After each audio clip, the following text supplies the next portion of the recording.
Les amis, j'ai fait une erreur et je l'assume.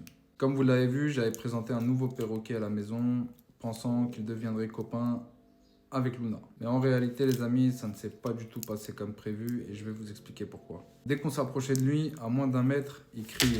Si on tentait de mettre la main, le doigt, on était sûr d'y passer. Je me suis fait mordre à plusieurs reprises et notamment jusqu'au sang. Je sais très bien les amis qu'un oiseau a besoin de temps pour s'adapter, mais là il suffisait pas qu'une question d'adaptation. Là l'oiseau était clairement pas sociabilisé avec l'humain. L'oiseau avait un côté sauvage. Depuis son plus jeune âge, il n'a pas été manipulé, ou peut-être que le sevrage s'est mal fait. Il aurait fallu repartir de zéro, faire un énorme travail de sociabilisation.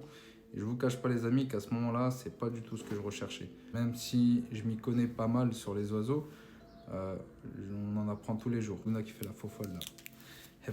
En fait, je tiens une cacahuète. Non, elle bouffait mon téléphone. Je tiens une cacahuète depuis tout à l'heure. Et c'est pour ça qu'elle tourne autour de moi. Les amis, je partage ça avec vous parce qu'il faut savoir qu'adopter un oiseau, ce n'est pas qu'une question de coup de cœur. Il faut aussi que l'équilibre soit là. Il faut savoir aussi que j'ai beaucoup discuté depuis ce matin avec des comportementalistes et qui m'ont conseillé aussi de rapporter l'oiseau vu qu'il y avait quand même un gros boulot à faire niveau sociabilité. Donc il faut savoir aussi que voilà, Luna, depuis l'arrivée du nouveau, elle était inapprochable aussi. Donc je pouvais pas l'approcher, elle voulait plus monter sur mes mains. Je pouvais à peine lui donner voilà, une petite friandise comme ça. Donc là elle venait la récupérer et elle se barrait tout de suite après. Donc oui, son comportement aussi avait changé, elle était devenue agressive.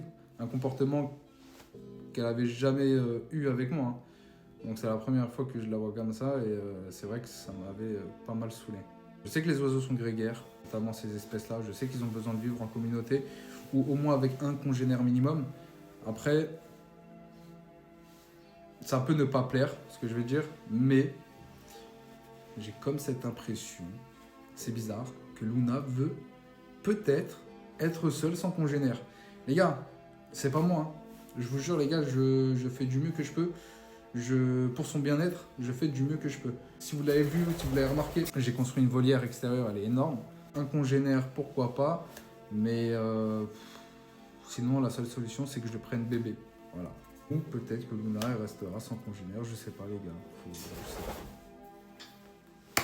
Là sur ce, merci à tous ceux qui nous suivent. Et peut-être qu'elle aura un copain, je ne sais pas.